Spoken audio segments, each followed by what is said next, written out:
تم اتنا ڈرتی کیوں ہو خاور لالا سے؟ وہ کوئی جن تھوڑی ہیں جو تمہیں کھا جائیں گے، بلکہ تم تو ان کی بچپن کی مانگ ہو اور وہ تمہیں پسند بھی کرتے ہیں، تو پھر کیوں اتنا ڈرتی ہو؟ چلو نا میرے ساتھ باہر، مجھے کھیت گھومنا ہے، بہت دل کر رہا ہے۔ مریم جو کہ ایک میرون کلر کا خوبصورت فراک پہن کر آئینے میں اپنا عکس دیکھ رہی تھی، بینش کی آواز پر چونک گئی اور تقریباً اس کی طرف گھومتے ہوئے بولی، میں خاور کی مانگ ہوں، اسی لیے تو اس سے ڈرتی ہوں، اور ویسے بھی تم زیادہ شہر میں رہی ہو، وہاں باہر جانا بالکل عام سی بات ہے، لیکن ہمیں اجازت نہیں کہ ہم حویلی سے باہر گھومتی پھریں۔ مریم نے تحمل سے بینش کو سمجھایا، لیکن وہ جو اس کے چچا کی بیٹی تھی، جس نے سب سے ٹکر لے کر شہر پڑھائی کرنا چاہی تھی، اور وہ کر بھی رہی تھی، لیکن اسے گاؤں بہت پسند تھا اور وہ اپنے باغ میں جانا چاہتی تھی، لیکن یہاں تک کوئی اس کے ساتھ جانے کو تیار ہی نہیں تھا۔ وہ چھٹیاں گزارنے حویلی ہی آتی تھی، ماں سے بھی بول چکی تھی کہ ماں مجھے باہر جانا ہے، لیکن اس نے بھی منع کر دیا، تو اب وہ گھر کی اکلوتی لڑکی مریم کے پاس آئی جو بے حد حسین تھی۔ اسے اچھے کپڑے پہننے کا بہت شوق تھا۔ بینش ہی لاہور کی ایک بڑی بوتیک سے اس کے لیے یہ میرون کلر کی فراک لائی تھی، جسے پہن کر وہ خود کو بس دیکھتی ہی جا رہی تھی۔ تب اچانک بینش نے اسے بھی باہر جانے کا بولا تو مریم نے انکار کر دیا۔ پھر مریم کہنے لگی، ٹھیک ہے، مجھے خاور یا اماں جان سے اجازت لے دو، پھر میں تمہارے ساتھ چلوں گی، اور سنا ہے باغ میں بہت سے آم لگے ہیں، مجھے تو بہت شوق ہے دیکھنے کا۔ چلو تم ہی ہو جو خاور سے اجازت لے سکتی ہو، آخر کو تمہارا بڑا بھائی ہے اور تم ان کی لاڈلی بہن۔ جاؤ ان سے پوچھ کر آؤ، پھر باہر چلتے ہیں۔ بینش کے جانے کے بعد وہ خود کو پھر سے آئینے میں دیکھنے لگی۔ بلا شبہ یہ لباس اس پر بہت جچ رہا تھا۔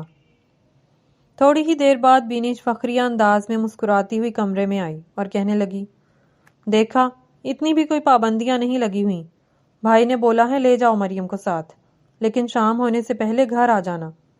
اب چلو تم۔ بینش کے کہنے پر مریم جلدی سے اپنا لباس تبدیل کرنے ہی والی تھی کہ بینش بولنے لگی، کیا پاگل پن ہے یہ، اتنی تو پیاری لگ رہی ہو، چلو نا اسی لباس میں باہر چلتے ہیں، اور میرے موبائل میں تمہاری میں اچھی اچھی تصویریں بھی بناؤں گی۔ مریم بھی خوش ہو گئی۔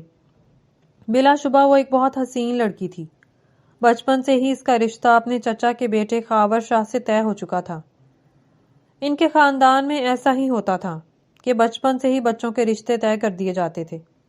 وہ دونوں ایک دوسرے کا ہاتھ پکڑ کر خوشی سے تقریباً دوڑتی ہوئی باہر کھیتوں میں آ گئیں۔ دونوں تقریباً ہم عمر ہی تھیں۔ مریم نے اگلے ماہ 18 سال کے ہو جانا تھا۔ اس نے گاؤں میں موجود ہی ایک سرکاری اسکول سے میٹرک اچھے نمبروں سے پاس کیا تھا۔ وہ آگے پڑھنا چاہتی تھی، لیکن خاور نے خوب رولا ڈالا کہ میں نہیں چاہتا کہ میری مانگ در در ٹھوکریں کھائے اور اسکولوں کالجوں میں جاتی پھرے۔ لیکن جب بینش نے ضد کی کہ اسے شہر والے کالج میں پڑھنا ہے، تو اس کی ضد کے آگے سب مجبور ہو گئے، کیونکہ اس کا ابھی تک کسی سے رشتہ طے نہیں ہوا تھا۔ جب بھی بینش گاؤں آتی تو مریم بہت خوش ہو جاتی تھی، لیکن اس کے جاتے ہی بہت اکیلی۔ آج بھی وہ بہت خوش تھی کہ بینش کی وجہ سے ہی وہ باہر کھیتوں میں گھوم رہی تھی۔ وہ دونوں ساتھ ساتھ چلتی باتیں کر رہی تھیں۔ مریم اسے بتا رہی تھی کہ عید پر تمہارے لالا نے مجھے ایک سوٹ اور چوڑیاں گفٹ دیں، اور وہ بھی کسی نہ کام کی۔ بینش اس کی باتیں سن کر ہنس رہی تھی۔ تھوڑی دیر بعد ہی مریم کو احساس ہوا کہ وہ اکیلی ہی بولتی ہوئی چلتی جا رہی ہے۔ پیچھے مڑ کر دیکھا تو بینش پیچھے نہیں تھی۔ وہ بہت گھبرا گئی، تقریباً دوڑتے ہوئے اسی راستے پر واپس بھاگنے لگی۔ یہ زمینوں کا وہ حصہ تھا جہاں بالکل ساتھ ہی ملک شاہ میر کی زمینیں تھیں۔ مریم بھاگتے ہوئے جا ہی رہی تھی کہ اسے لگا کہ وہ ایک دیوار سے بری طرح سے ٹکرا گئی ہے۔ وہ اپنا سر پکڑ کر ذرا پیچھے ہوئی تو اوپر دیکھنے پر اس کی اوپر کی سانس اوپر اور نیچے کی سانس نیچے ہی رہ گئی۔ سامنے ایک نوجوان کالے کپڑے پہنے، کندھے پر چادر رکھے، خونخوار نظروں سے مریم کو دیکھ رہا تھا۔ وہ یکدم اتنا گھبرائی کہ آنکھوں میں نمی اتر آئی، جبکہ سامنے کھڑا نوجوان مریم کے پل پل بدلتے چہرے کے رنگوں کو دیکھ کر مبہوت ہو گیا تھا۔ شاہ میر نے دیکھا کہ پہلے اس لڑکی کے چہرے پر گھبراہٹ تھی، پھر ڈر اور خوف، اور اب بے چارگی سے وہ اسے دیکھ رہی تھی۔ کپ کپاتے لبوں سے وہ بولی، میری بہن کہاں ہے؟ میں تو اسے ڈھونڈ رہی تھی۔ آپ سے اچانک ٹکرا گئی، مجھے معاف کر دیں۔ اچانک پیچھے سے بینش کی زوردار ہنسی کی آواز پر مریم نے پیچھے مڑ کر دیکھا اور تقریباً بھاگتے ہوئے بینش کو جا کر گلے سے لگا لیا اور بولی، چلو شام ہونے والی ہے، جلدی سے گھر چلو۔ بینش نے بھی ایک نظر شاہمیر کو دیکھا۔ وہ سمجھ گئی تھی کہ بے دھیانی میں مریم غلطی سے ساتھ والی زمینوں پر چلی گئی تھی۔ بینش تو بس اسے ڈرانا چاہ رہی تھی۔ وہ ایک درخت کی اوٹ میں چھپ گئی تھی کہ مریم ڈرتی ہے یا نہیں، لیکن مریم بہت زیادہ گھبرا گئی تھی۔ سارا راستہ مریم روتے ہوئے بینش کو کوستی رہی اور وہ اس سے معافی مانگتی رہی اور بولتی رہی کہ پلیز چپ ہو جاؤ، نہیں تو خاور لالا مجھے بہت ڈانٹیں گے کہ میری منگیتر کو باہر لے جا کر کیا مارتی رہی ہو، جو رو رو کر اس کی آنکھیں سرخ ہو گئی ہیں۔ پلیز مریم چپ ہو جاؤ، ہم بس گھر پہنچنے ہی والے ہیں۔ تم تو ایسے گھبرا رہی ہو جیسے میں تمہیں پتہ نہیں کہاں لے گئی تھی۔ مریم خاموشی سے آنسو بہاتے ہوئے بولی، اگر ہمارے ساتھ خاور ہوتا اور یوں کسی انجان شخص کا مجھ سے ٹکرانا وہ دیکھ لیتا تو ہم دونوں کو گولی مار دیتا۔ تم پتہ نہیں کیوں نہیں سمجھتی ہو ایسی باتوں کو۔ آئندہ میں تمہارے ساتھ کبھی باہر نہیں جاؤں گی۔ مریم خفگی سے بول رہی تھی، جبکہ بینش کو اب بہت احساس ہو رہا تھا کہ اس نے مذاق میں مریم کو بہت ڈرا دیا ہے، اور اوپر سے وہ شاہمیر سائیں، اس نے بھی ابھی زمینوں پر آنا تھا۔ کیا ہوا جو اس کی زمینوں پر مریم نے تھوڑا سا بھاگ لیا؟ وہ تو جلاد بن کر سامنے ہی کھڑا ہو گیا۔ خیر، گھر آ کر تھوڑا سا منانے پر ہی مریم کی ساری ناراضگی ہوا ہو گئی۔ خان حویلی میں کل 8 افراد مقیم تھے۔ مریم کے دادا جان رفیق خان، جبکہ ان کے 2 بیٹے شکیل خان اور بابر خان، ان دونوں کی بیویاں سمیرہ اور حبیبہ۔ شکیل خان کی بس ایک واحد اولاد مریم ہی تھی، جبکہ بابر خان کے 2 بچے خاور اور بینش تھے۔ خاور غصے کا بہت تیز تھا۔ وہ اپنی زمینوں میں کسی کو پھٹکنے بھی نہیں دیتا تھا۔ تقریباً ہر چیز کا حساب کتاب اور دیکھ بھال خاور کے پاس ہی تھی۔ بچپن سے ہی دادا جان نے اپنی لاڈلی پوتی مریم کا رشتہ اپنے اکلوتے لاڈلے پوتے خاور کے ساتھ طے کر دیا تھا۔ دونوں کو اس پر کوئی اعتراض بھی نہیں تھا، لیکن خاور نے کبھی بھی ٹپیکل مردوں کی طرح اپنی منگیتر کو نہ ہی کبھی گفٹ دلائے، نہ ہی کبھی زیادہ بات کی۔ وہ زیادہ گھر رہتا بھی نہیں تھا، ہر وقت زمینوں پر یا شہر کسی کام سے چلا جاتا تھا اور اپنی بہن سے بے حد پیار کرتا تھا۔ زندگی ایسی ہی چل رہی تھی۔ کسی کو معلوم نہیں تھا کہ ایک بہت بڑا طوفان خان حویلی میں آنے والا ہے جو ان کے سکون کو برباد کر دے گا۔ کچھ دنوں سے ہی حویلی مریم کو بہت سوگوار سی لگ رہی تھی۔ اسے ایسا لگ رہا تھا کہ شاید بینش اتنے دن اس کے ساتھ رہ کر واپس شہر چلی گئی ہے تو اسی لیے وہ اداس ہو رہی ہے۔ لیکن اگلے ہی دن جو خبر مریم کو ملی، اس نے مریم کی زندگی کو ایک نیا رخ دیا۔ خان حویلی میں مقیم کوئی بھی شخص یہ کبھی نہیں جانتا تھا کہ ان کے ساتھ ایسا بھی ہو سکتا ہے اور ان کی ذرا سی غلطی ان کے لیے پھانسی کا پھندا بن جائے گی۔ آج جب خاور ڈیرے پر بیٹھا ملازموں کو ہدایات دے رہا تھا تو اچانک اس نے ایک گائے دیکھی جو ساتھ والی زمینوں سے چلتی ہوئی ان کی زمینوں میں آ کر گھاس چر رہی تھی۔ خاور کا دماغ پہلے ہی خراب ہوا تھا، کچھ ملازم ٹھیک سے کام نہیں کر رہے تھے۔ جب اس کی نظر اچانک اپنی زمینوں پر چرتی ہوئی ایک گائے پر پڑی تو وہ غصے سے تلملا اٹھا۔ اس نے اکثر شاہمیر شاہ کے ملازموں کو کہا تھا کہ اپنے جانور اپنی زمینوں تک ہی محدود رکھا کرو، لیکن کبھی نہ کبھی ایسا ہو جاتا تھا کہ کوئی بھیڑ بکری ان کی زمینوں سے خاور کی زمینوں میں آ جاتی۔ تب خاور شاہمیر کے ملازموں سے بہت غصے سے پیش آتا، لیکن اس کا زیادہ سامنا شاہمیر سے نہیں ہوا تھا۔ خاور نے گائے کا نشانہ لیا۔ اس کا مقصد گائے کو مارنا نہیں تھا، وہ بس ایک گولی چلا کر گائے کو ڈرانا چاہتا تھا کہ خاور کے بار بار غصہ کرنے پر بھی شاہمیر کے ملازم اپنے مویشی خاور کے کھیتوں میں آنے دیتے تھے، اسی لیے آج اس کا غصہ 7ویں آسمان کو چھو رہا تھا۔ لیکن وہ گائے کو ہرگز مارنا نہیں چاہتا تھا۔ خاور نے نشانہ لیا اور ایک فائر کر دیا، جبکہ کچھ دور خان حویلی کی چھت پر ٹہلتی ہوئی مریم کا دل ڈوب کر ابھرا۔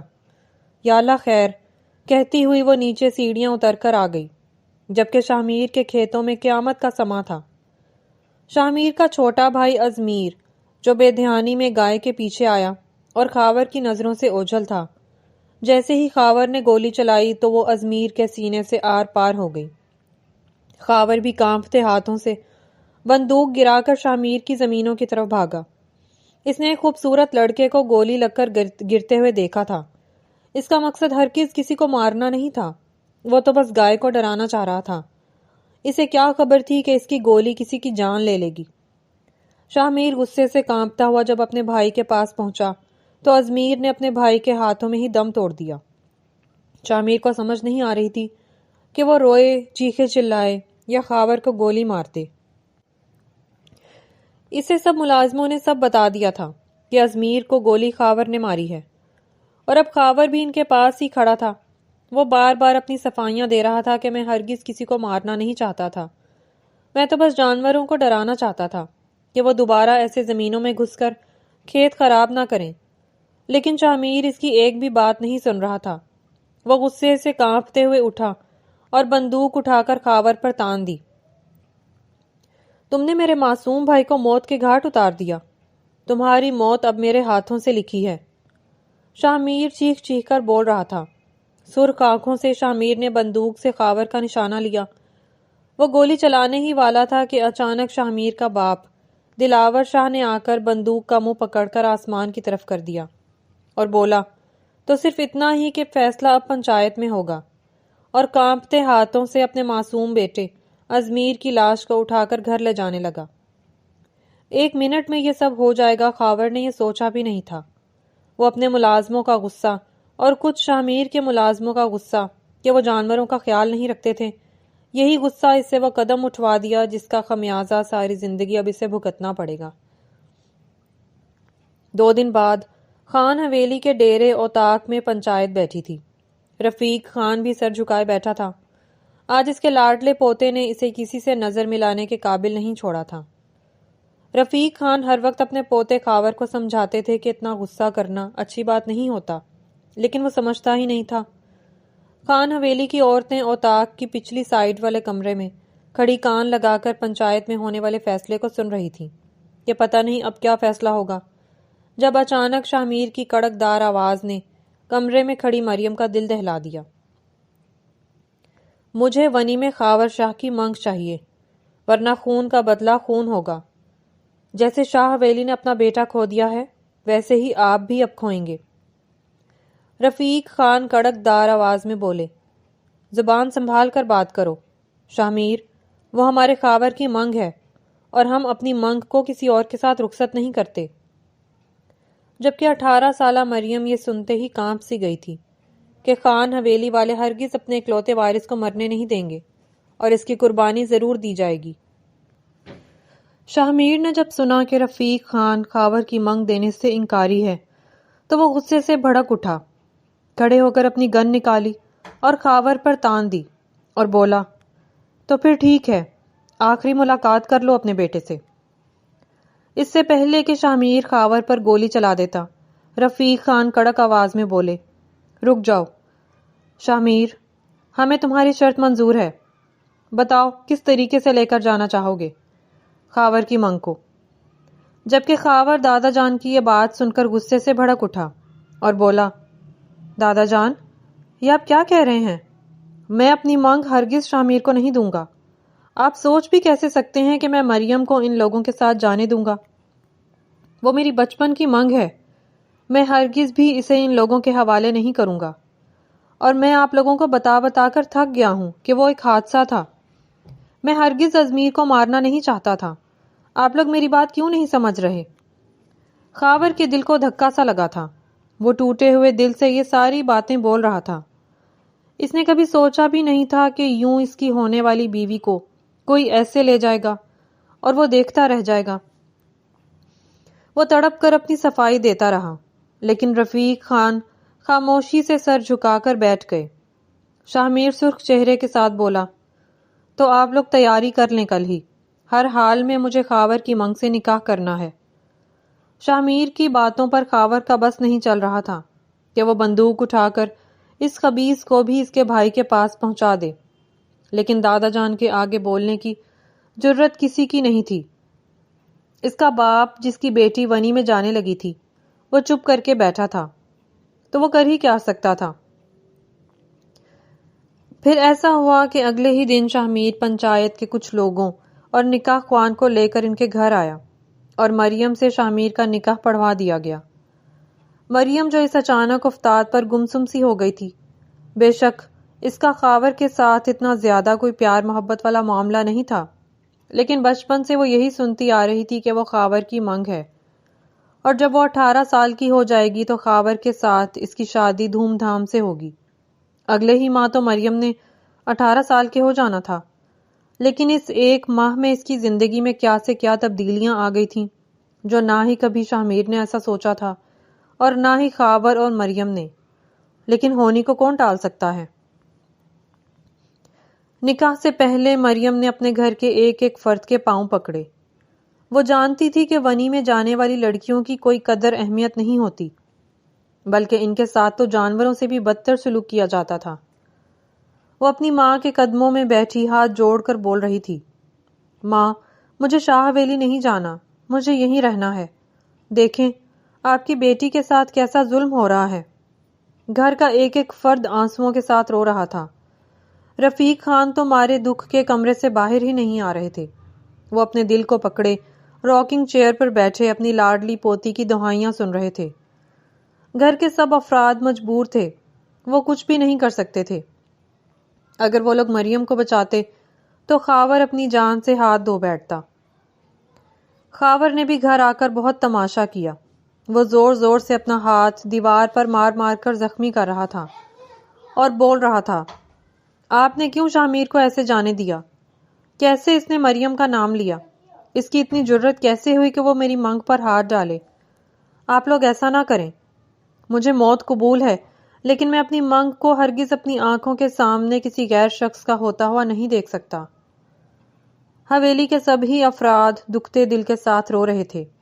مریم کی زندگی تو تباہ ہوئی ہی تھی، جبکہ خاور کی حالت بھی اتنی اچھی نہیں تھی۔ بینش بھی یہ سب سن کر حویلی آنا چاہتی تھی، لیکن اس کے باپ نے اسے فون کر کے منع کر دیا کہ یہاں حالات ٹھیک نہیں ہیں، تم کچھ مہینوں تک ہاسٹل ہی رہو۔ وہ بھی بلک بلک کر رو رہی تھی کہ اس کی جان سے پیاری کزن، اس کی دوست اور اس کی ہونے والی بھابھی کل ونی میں چڑھا دی جائے گی۔ کسی کا بھی رونا یا غصہ کرنا کسی کام نہ آ سکا، اور اگلے ہی دن مریم کا نکاح شاہمیر سے ہو گیا، اور شاہمیر مریم کو اپنے ساتھ خان حویلی سے شاہ حویلی لے آیا۔ مریم بہت سہمی ہوئی تھی۔ وہ جانتی تھی کہ اس کی زندگی کا امتحان اب شروع ہو چکا ہے، یہاں اس کے ساتھ کچھ اچھا سلوک نہیں ہوگا، اور ہوا بھی کچھ ایسا ہی۔ جیسے ہی شاہمیر مریم کو لیے گھر میں داخل ہوا تو شاہمیر کی ماں، جو پہلے ہی صوفے پر بیٹھی اپنے چھوٹے بیٹے کو یاد کر کے رو رہی تھی، وہ چیل کی طرح مریم پر جھپٹی اور روتے ہوئے بولنے لگی، تم کیوں قاتلوں کی بیٹی کو ہمارے سینے پر مونگ دلنے کے لیے حویلی میں لے آئے ہو؟ یہ فیصلہ مجھے قبول نہیں۔ خون کا بدلہ خون ہونا چاہیے تھا۔ ان کے بیٹے کی جان لینی تھی۔ تم نے شاہمیر، یہ تم نے کیا کیا؟ ان کی بیٹی کو اپنی بیوی بنا کر شاہ حویلی میں لے آئے ہو۔ میں جب جب اس کو دیکھوں گی مجھے میرا ازمیر یاد آئے گا۔ ابھی اس کی عمر ہی کیا تھی؟ ابھی تو اس کے کھیلنے کودنے کے دن تھے۔ میرا بچہ ان ظالموں کی وجہ سے ہمیں چھوڑ کر چلا گیا۔ وہ آپے سے باہر ہو رہی تھی اور روتے روتے تقریباً بے ہوش ہونے والی تھی کہ شاہمیر کے والد نے ملازمہ کو اشارہ کیا کہ مریم کو شاہمیر کے کمرے میں لے جایا جائے، جو پہلے ہی سہمی ہوئی تقریباً کانپ رہی تھی، اور اس کی آنکھوں سے آنسو بہہ کر تو اب تقریباً خشک ہی ہو گئے تھے۔ مریم میں اتنی ہمت ہی نہیں تھی کہ وہ آنکھیں اٹھا کر ارد گرد کے لوگوں کو ہی دیکھ لے، بس اسے انجان آوازیں آ رہی تھیں جو اسے اور اس کے گھر والوں کو قاتل اور نہ جانے کیا برا بھلا بول رہی تھی۔ وہ لرزتے قدموں سے شاہمیر کے کمرے میں چلی آئی۔ ملازمہ اسے چھوڑ کر واپس چلی گئی تو مریم زمین پر بیٹھ کر ہی رونے لگی۔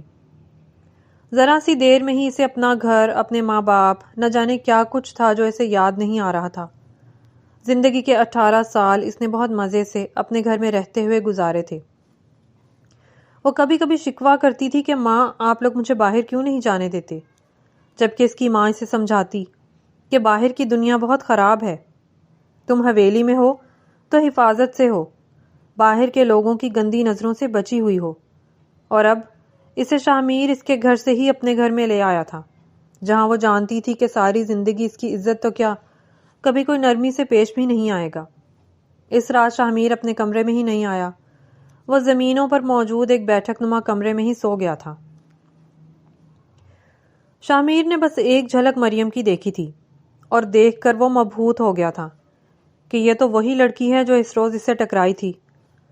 پہلے تو شاہ میر کو غصہ آیا تھا، لیکن جب شاہ میر نے مریم کی گھبراہٹ دیکھی اور اس کی آنکھوں میں نمی دیکھی تو وہ اپنا دل ہار بیٹھا تھا۔ اب بھی وہ اپنے بستر پر لیٹا یہی سوچ رہا تھا کہ یہ قسمت کے کھیل بھی نرالے ہیں۔ وہ لڑکی جس کو کبھی جانتا بھی نہیں تھا ایک روز اس سے ٹکرائی اور اس کا دل چرا کر لے گئی، لیکن اسے یہ معلوم نہیں تھا کہ یہی لڑکی اب اس کے دشمن خاور کی مانگ نکلے گی۔ وہ تو خاور کی منگ کو جی بھر کر ذلیل کرنا چاہتا تھا۔ خاور کی منگ کو اذیت دے کر وہ یہ باتیں ملازموں کے ذریعے خان حویلی میں پہنچانا چاہتا تھا کہ ان کی بیٹی پر وہ کیسے کیسے ظلم ڈھا رہے ہیں، لیکن اب مریم کی معصوم صورت دیکھ کر اس کے ارادے ڈاواں ڈول ہو رہے تھے۔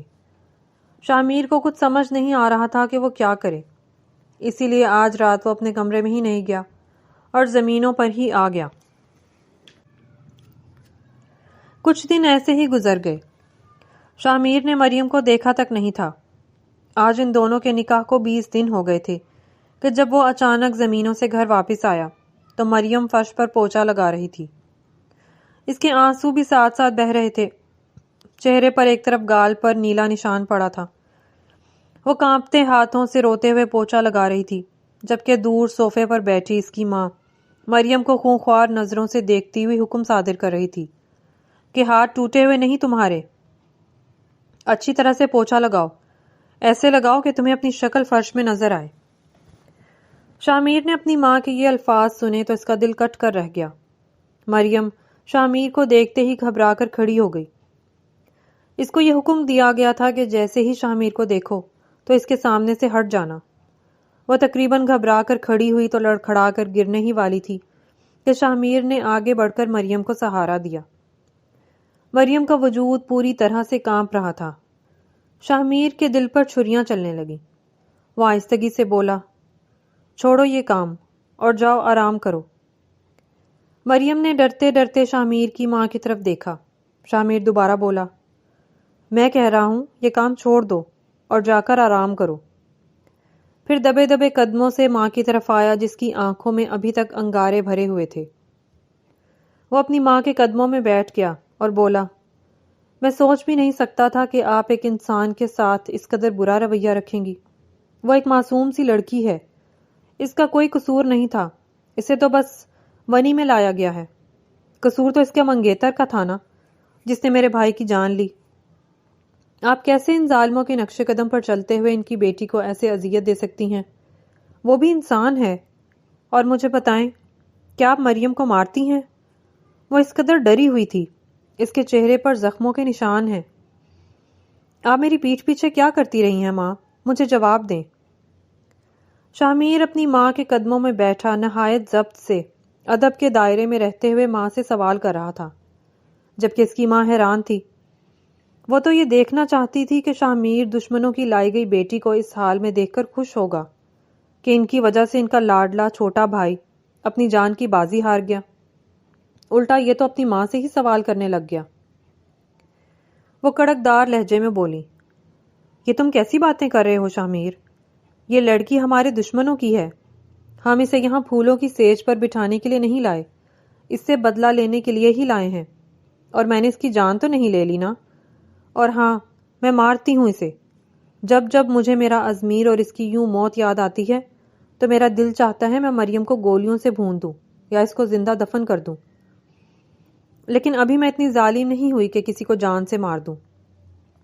اپنے گھر لگتا ہے اس نے کوئی کام نہیں کیا، اور ہم یہاں اسے مفت کی روٹیاں توڑوانے کے لیے تھوڑی نہ لائے ہیں۔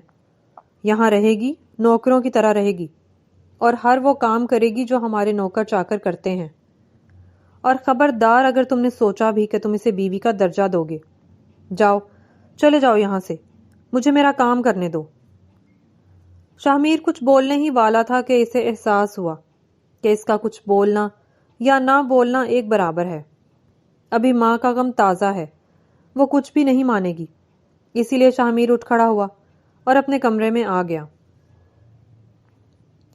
سامنے دیکھا تو مریم نیچے زمین پر بیٹھی زاروں زار رو رہی تھی اور اپنے زخموں پر مرہم لگا رہی تھی۔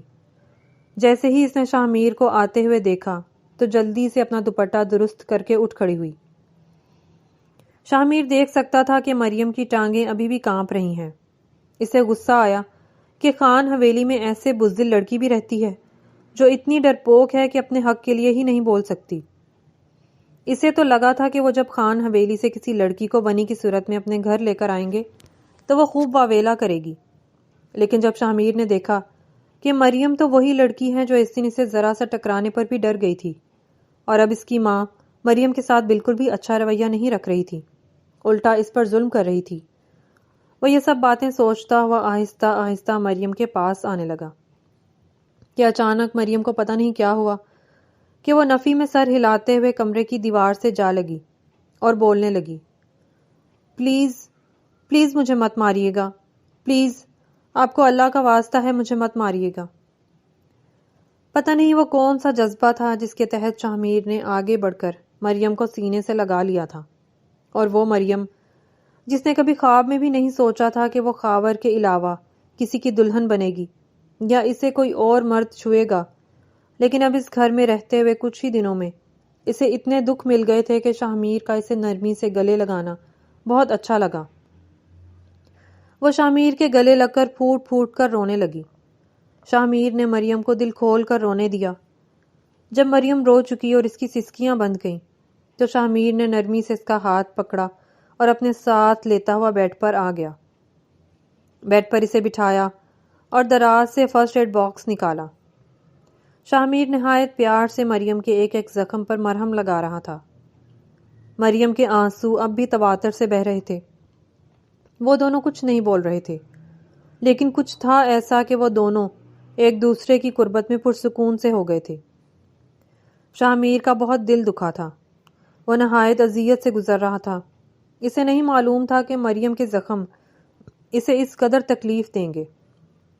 اتنی تکلیف تو مریم کو بھی نہیں ہو رہی تھی جتنی شاہ کو اسے اس حالت میں دیکھ کر ہونے لگی تھی۔ سارے زخموں پر مرہم لگا کر شاہ نے پیار سے مریم کے بکھرے بالوں کو اپنے ہاتھ سے پیچھے کی طرف کیا اور دوپٹے کو آہستگی سے سر پر ڈال کر سیٹ کر دیا۔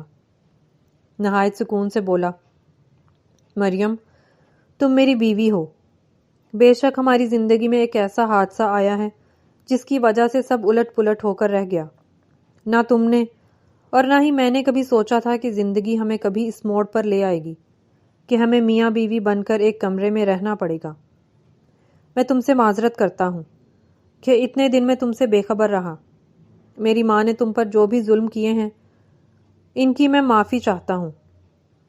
ایک ماں نے اپنا جوان بیٹا کھویا ہے، اسی لیے وہ غصے میں یہ سب کر رہی ہیں، نہیں تو میری ماں ایسی بالکل بھی نہیں ہے۔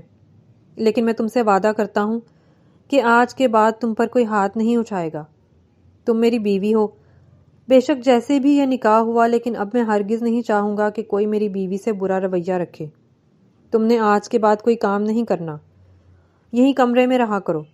اگر دل چاہے تو باہر لان میں چلی جایا کرو، اگر دل نہ مانے تو یہیں کمرے میں ہی رہ لینا، لیکن خیال رکھنا کہ ماں کے سامنے فی الحال مت آنا، اور میں تمہارے زخموں پر مرہم لگاتا رہوں گا۔ اور اب تم مجھے ایسے دیکھ کر یقیناً یہ سوچ رہی ہو کہ میں تم سے ایسے آرام اور سکون سے کیوں بات کر رہا ہوں، تو اس کی بھی ایک وجہ ہے جو میں تمہیں جلد بتا دوں گا۔ اور ہر کسی سے اتنی خوف زدہ مت ہوا کرو۔ چلو اب آنسو پونچھ لو اور لیٹ جاؤ، آرام کرو۔ مریم ہکلا کر بولی، لیکن مجھے تو کچن میں جا کر کام کرنا ہے۔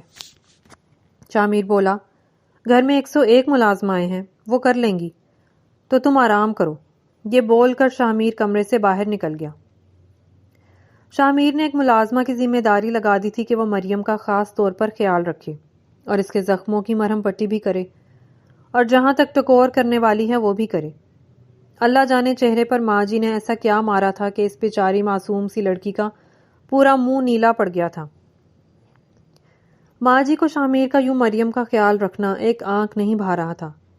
کئی بار وہ شاہ سے بول بھی چکی تھی کہ نکالو اس ڈائن کو باہر، میرے بیٹے کو کھا گئی، میں اس سے گن گن کر بدلے لوں گی۔ لیکن شامیر نے ماں کو بڑے پیار اور تحمل سے سمجھا دیا تھا کہ مریم نے ان کے بیٹے کو نہیں مارا، بلکہ ان کے گھر کے ایک مرد نے مارا ہے۔ اب مریم سے بغض مت رکھیں، اور آپ کہتی ہیں نا کہ آپ اس کو دیکھتی ہیں تو آپ کو غصہ آ جاتا ہے، آج کے بعد وہ آپ کے سامنے نہیں آئے گی، پر پلیز آپ اس پر ظلم کرنا اور اسے کام کروانا بند کر دیں۔ پھر ماں خاموش ہو گئی تھی۔ اس دن کے بعد ماں نے کبھی مریم کو دوبارہ تنگ نہ کیا اور نہ ہی کوئی کام کہا۔ ملازمہ کمرے میں ہی مریم کو ہر چیز فراہم کر دیتی۔ کچھ ہی دنوں میں مریم کی صحت بہتر ہونے لگی، لیکن کافی دن گزرنے کے بعد بھی مریم نے شامیر کو ایک بار بھی نہیں دیکھا تھا۔ اللہ جانے وہ کہاں چلا جاتا تھا اور اتنے دنوں بعد آتا اور ذرا سی جھلک دکھلا کر پھر سے غائب ہو جاتا۔ اور کون جانتا تھا کہ شامیر تو خود اپنے دل کے ہاتھوں مجبور تھا۔ وہ تو چاہتا تھا کہ مریم کے پاس جائے، اس سے بات کرے، وہ اس کی بیوی تھی، وہ اس پر حق رکھتا تھا، لیکن پھر جب ازمیر کی شکل اس کے سامنے آتی تو وہ غصے سے کھول اٹھتا۔ بے شک اس نے خود کو بھی اور گھر والوں کو بھی سمجھا دیا تھا کہ اس میں مریم کا کوئی قصور نہیں ہے، لیکن ابھی تک وہ اپنے بھائی کے دکھ سے باہر نہیں نکل پایا تھا۔ اسی طرح کرتے کرتے 6 ماہ کا عرصہ گزر گیا۔ ازمیر کے قتل کا صدمہ اس کے گھر والوں کو بھلے بہت تھا، لیکن اب وہ لوگ آہستہ آہستہ اپنی روٹین میں سیٹ ہو گئے تھے۔ بے شک ازمیر کے جانے سے جو خالی پن تھا وہ کبھی بھی پورا نہیں ہو سکتا تھا، لیکن اب ایسا ہو گیا تھا کہ مریم پر کوئی ظلم نہیں کرتا تھا، لیکن اس سے کوئی زیادہ بات بھی نہیں کرتا تھا۔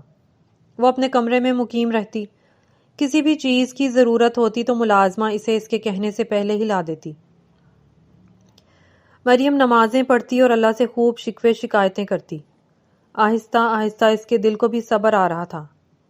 بے شک خاور سے کوئی اس کا پیار محبت والا معاملہ نہیں تھا، لیکن بچپن سے ہی وہ سنتی آ رہی تھی کہ ایک دن اس کی شادی خاور سے ہو جائے گی، تو مریم نے اپنے ذہن میں بہت سے خواب بن لیے تھے، لیکن سارے خواب یوں چکنا چور ہو جائیں گے، اس نے یہ نہیں سوچا تھا۔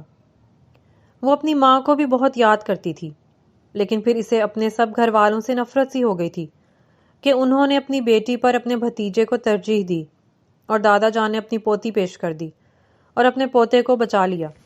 یہی بات اسے راتوں کو سونے نہیں دیتی تھی۔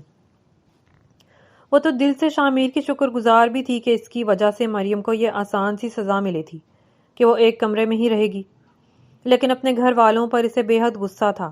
وہ کبھی مر کر بھی ان کی شکل نہیں دیکھنا چاہتی تھی۔ آج جمعے کا دن تھا۔ مریم نہا دھو کر نماز پڑھنے کے بعد قرآن پاک کی تلاوت کر رہی تھی کہ ایک نئی ملازمہ کمرے میں آئی۔ وہ بہت گھبرائی ہوئی لگ رہی تھی۔ مریم کے پاس آ کر سلام کیا۔ مریم بولی، کون ہو تم؟ کیا کام ہے تمہیں؟ ملازمہ گھبرا کر بولی، میرا نام زویا ہے، میں یہاں نئی ملازمہ۔ مریم نے جب اسے غور سے دیکھا تو وہ مریم لوگوں کے گھر کام کرنے والی اماں کی پوتی تھی۔ مریم نے جلدی سے قرآن پاک لپیٹ کر رحل میں رکھا اور جلدی سے کھڑی ہو گئی اور اس کے پاس آ کر بولی، تم خالہ اماں کی پوتی ہو نا؟ تم یہاں کیسے؟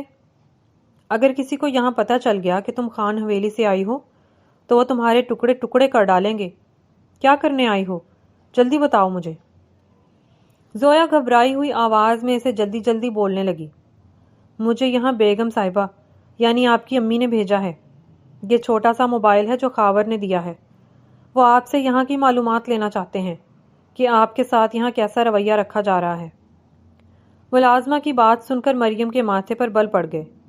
مریم نے تیزی سے اس موبائل کو واپس زویا کو دیا اور بولی، یہ رکھو اپنے پاس، مجھے نہیں ضرورت اس کی۔ اور کون میری ماں، کون خاور؟ ان سے بول دو جا کر کہ میں نہیں جانتی ان کو، اور آئندہ کبھی تمہیں یہاں نہ بھیجیں۔ نہ ہی مجھے اس موبائل کی ضرورت ہے اور نہ ہی مجھے تم لوگوں سے بات کرنے کی۔ خاور کو بولو کہ تمہاری غلطی کی سزا میں نے بھگت دی ہے، لیکن پھر بھی یہ لوگ تم لوگوں سے لاکھ درجے بہتر ہیں۔ ان کو بتا دو جا کر کہ مریم ان کے لیے مر گئی اور وہ لوگ میرے لیے۔ میں آئندہ کبھی ان لوگوں میں سے کسی کی شکل نہیں دیکھنا چاہتی۔ زویا جلدی جلدی گھبرائی ہوئی آواز میں کہنے لگی، لیکن بی بی بیگم صاحبہ آپ کو یاد کر کے بہت روتی ہیں۔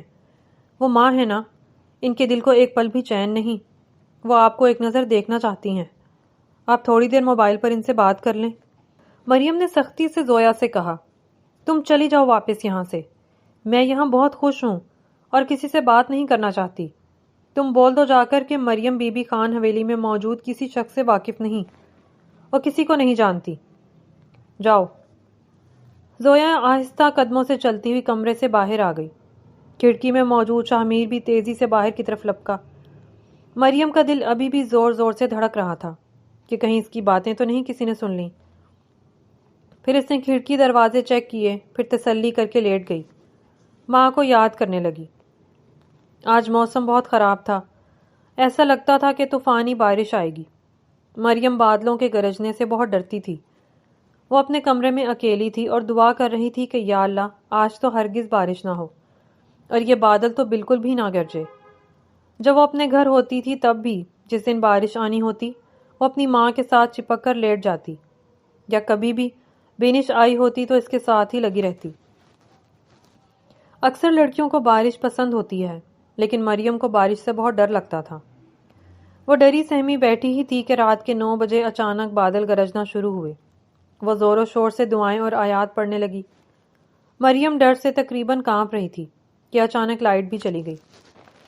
کمرے میں گھپ اندھیرا چھا گیا اور اوپر سے باہر سے بادل گرجنے کی آوازوں کے ساتھ ساتھ بجلی کڑکنے کی چمک بھی کبھی کبھی کمرے میں آتی تو مریم اور ڈر جاتی. خوب گرج چمک کے ساتھ بارش ہو رہی تھی. اچانک اسے لگا کہ کمرے کا دروازہ کھول کر کوئی اندر آیا ہے. وہ خوف محسوس کرتی اونچا اونچا رونے لگ گئی. شاہ میر نے ایک دم سے اپنے موبائل کی ٹارچ آن کی اور بولا، مریم، مریم کیا ہوا تمہیں؟ کیوں رو رہی ہو؟ اس طرح مریم نے آؤ دیکھا نہ تاؤ بیڈ سے چھلانگ لگا کر کھڑی ہوئی اور دوڑ کر شاہ میر کے سینے سے لگ گئی. مریم کا وجود پوری طرح سے کانپ رہا تھا اور شاہ میر اس کا لمس پاتے ہی اپنے ہوش کھو بیٹھا تھا.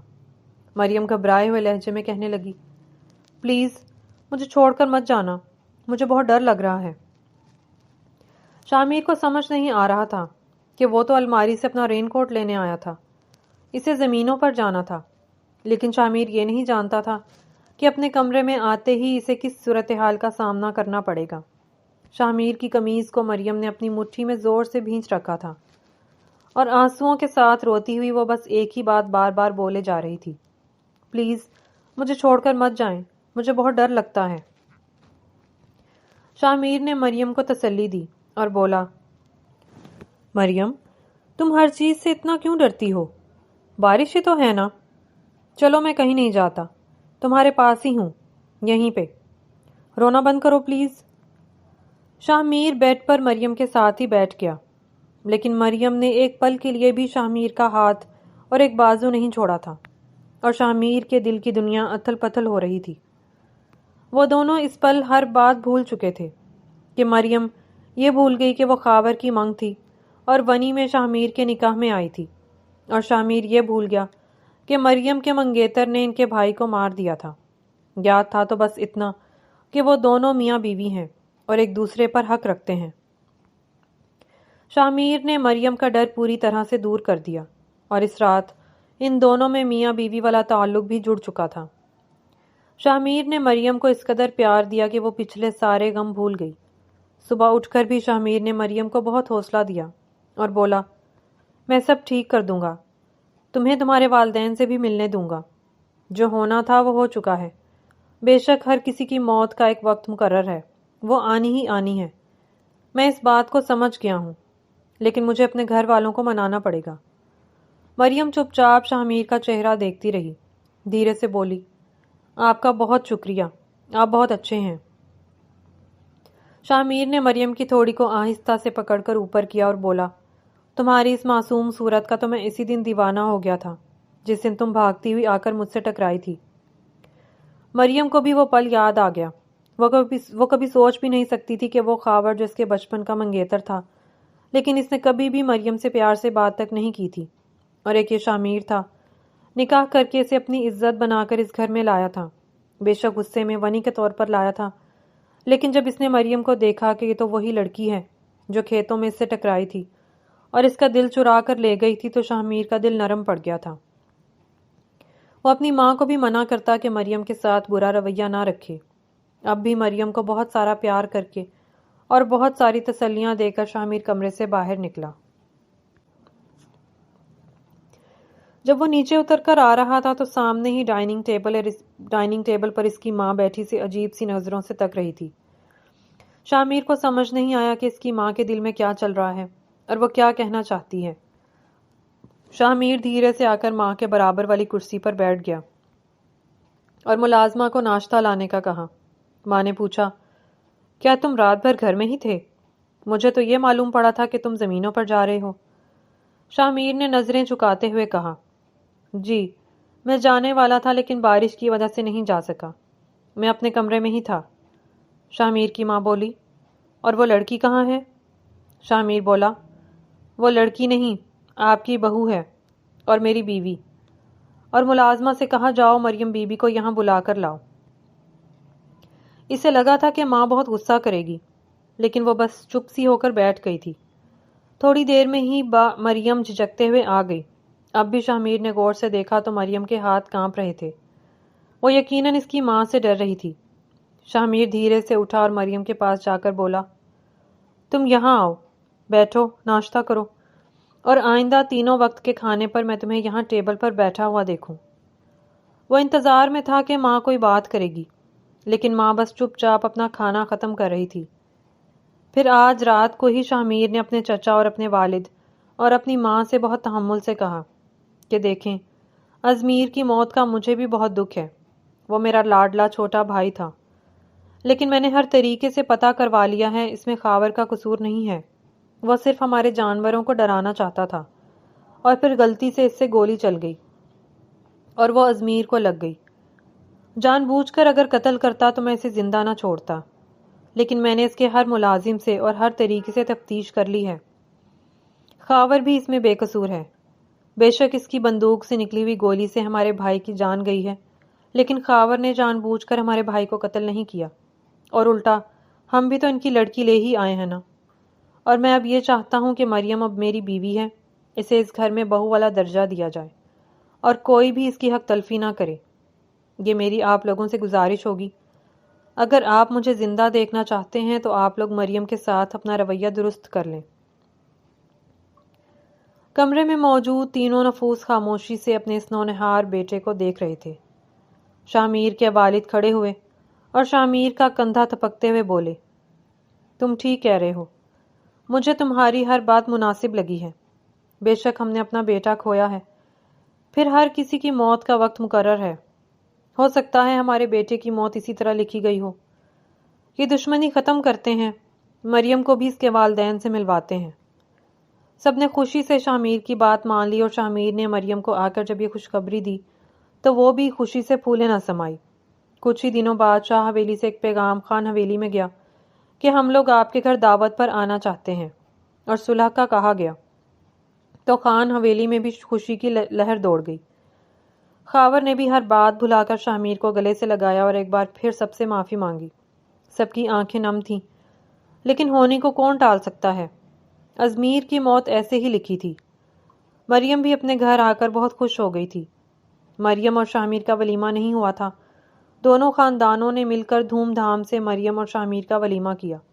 خاور نے بھی جب مریم کو دیکھا تو اس کو خوش رہنے کی دعا دیتے بولا، خوش رہو، نصیب کی بات ہے، میرے نصیب میں تم نہیں تھی اور تمہارے نصیب میں مجھ سے بھی بہتر انسان لکھا گیا، ہمیشہ خوش رہو۔ مریم کو بھی اب ہر طرف سے سکون تھا۔ مریم اور شامیر اپنی زندگی خوشی سے گزارنے لگے۔